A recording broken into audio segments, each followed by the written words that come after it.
The biggest lie you've been told about JAMB is that the person who studied 12 hours straight is the one who will score 300 plus. That is a lie. The person who scored 300 plus is the one who built a timetable based on their real life. And if you've not audited your day using these 10 metrics, then your JAMB preparation is already in trouble. Look, let's be real for a second. We've all been there. That point when you grab a clean sheet of paper, you draw out a very beautiful and colorful timetable, and you promise yourself that you're going to hit it with this timetable, you're going to score 300 plus. But then Monday morning hits, life happens. And by Wednesday, that your beautiful and colorful timetable is already under your bed gathering dust. Listen up, the reason isn't that you're lazy. It is because you're planning for a perfect version of yourself that doesn't exist. You're ignoring your chores, you're ignoring when your brain actually wakes up, and you're ignoring how long you can actually sit still in your study desk before your brain starts wandering. In this video, we are going to stop the guesswork. I've got 10 specific questions that are going to act like reality check for your JAMB preparation. By the time we are done, you're not just going to have a timetable, you're going to have a strategy that actually fits your real life. So without wasting much time, let's dive in. Here is the number one question. Are you doing full-time preparation or part-time preparation? Be honest with yourself about your current status. If you've graduated from secondary school and you're at home, then you have the luxury of 24 hours to play with, meaning that you can afford deep and multiple study sections. But if you're still a secondary school student, or you're attending extra classes, or you're going for work, then you barely have 4 to 5 hours for your studies in a day. So you cannot cover the full-timer timetable if you're a part-timer. You will only end up frustrated and exhausted. So your strategy has to match your availability. Your strategy has to match your availability. Here's the number two question. What is your actual wake-up time? Stop writing 4 a.m. on your plan just because motivational speaker says winners wake up before the sun. If your body naturally wakes up around 6 a.m. or 7 a.m. and you're trying to force it to wake up around 4 a.m., then you end up nodding your head over and over again during that study section. So at this point, what should you do? Write down the time you actually feel awake and alert. This is one thing I would like you to know. If you're consistent at waking up by 6 a.m., it's going to be better than for you to wake up today by 4 a.m.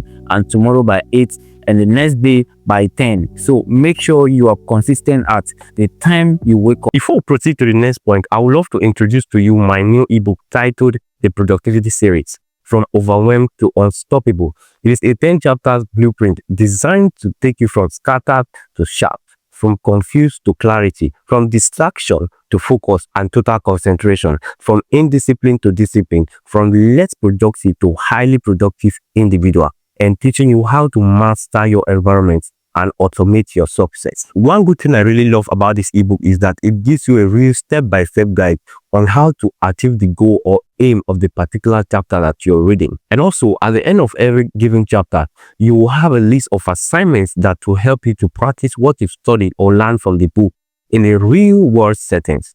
No fluff, no errors, just pure strategy that works. I'm officially launching this in the first week of March 2026, but I'm doing something very special for my inner circle.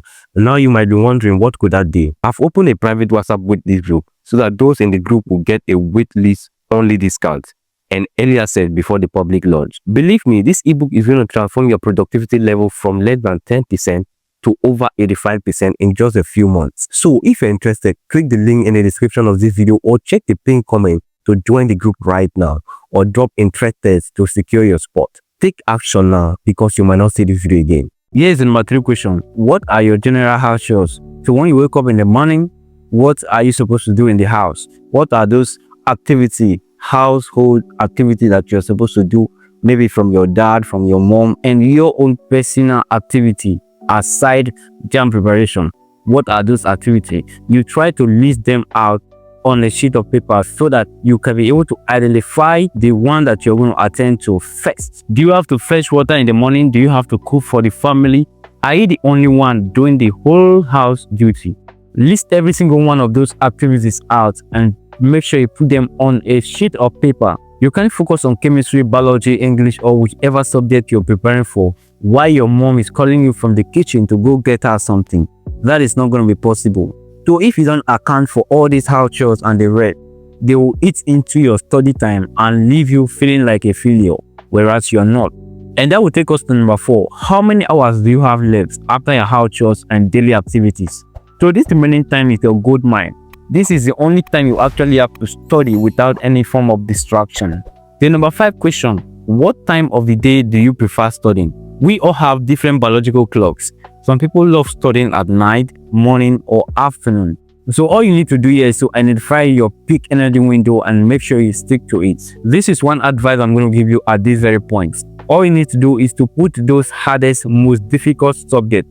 For science students, something like physics or chemistry, and for arts, literature, and the rest, right in the middle of that particular time that your brain is at its sharpest. Before we proceed to the next question, if you're gaining value from this video, I would love you to give this video a thumbs up, subscribe to this channel, and drop 300 plus in JAMB in the comment section. I would like you to do that. All right.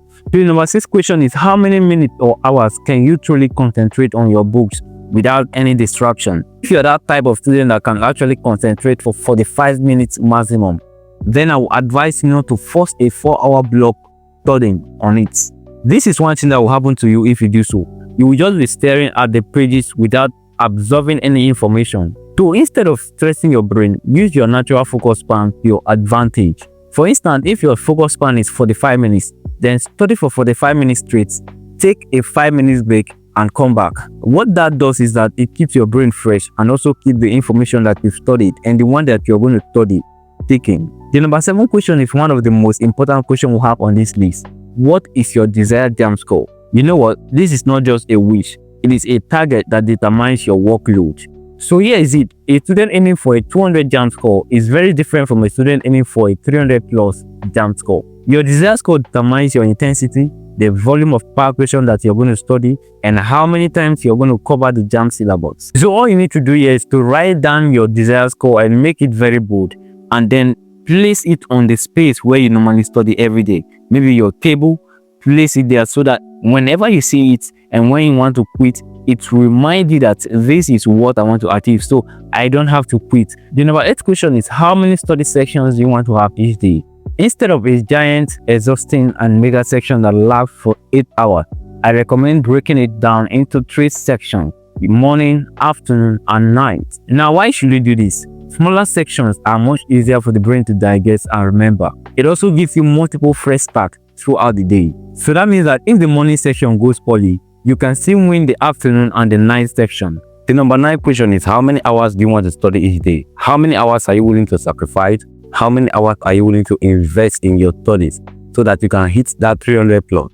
This is your daily commitment, your contract with your future self. It is very easy to say I will read today, but it is harder to say I will do 6 hours or I will study 6 hours today. So once you've set that number based on the residual hours left in point 4 that we've already talked about, all you need to do is to stick to it like your admission depends on it, because honestly, it does. At this point, one thing you need to be able to sustain yourself in this process is discipline. This is what many people don't know about discipline. Discipline is just doing what you said you will do long after the mood you said it in has left you. And here comes the last question. What and when is your break period? Now, this is not a luxury, it is a necessity. If you don't plan for rest, your brain will eventually plan it for you in the form of total breakdown or burnout. You need to understand that your brain actually needs downtime to move information from your short-term memory down to the long-term memory so that you can be able to retain the information that you've studied. So schedule your playtime, your phone time, and your sleep time as strictly as you schedule your study time. It's going to help you a lot. And here is one thing I would like you to take note of. A rested mind is a scoring mind. A rested mind is a scoring mind. If you've been able to watch this video up to this very point, I will encourage you now, not tomorrow, not next, to take a piece of paper and give correct and accurate answer. Honestly, answer these 10 questions I've given to you in this video. Now, once you're done giving your honest answer to these 10 questions, all you need to do is to go on and sketch out your new daily timetable. If you do this, I promise you, you are ahead of 90% of other candidates. Let me know in the comment section if you want me to create a special video that shows the exact sample of this timetable so that you can actually use it to create yours. Hold on, don't go yet. Click on this video here if you want to learn how to cover the JAMB syllabus in 30 days. No error, just pure strategy that works. and I would love to see you in.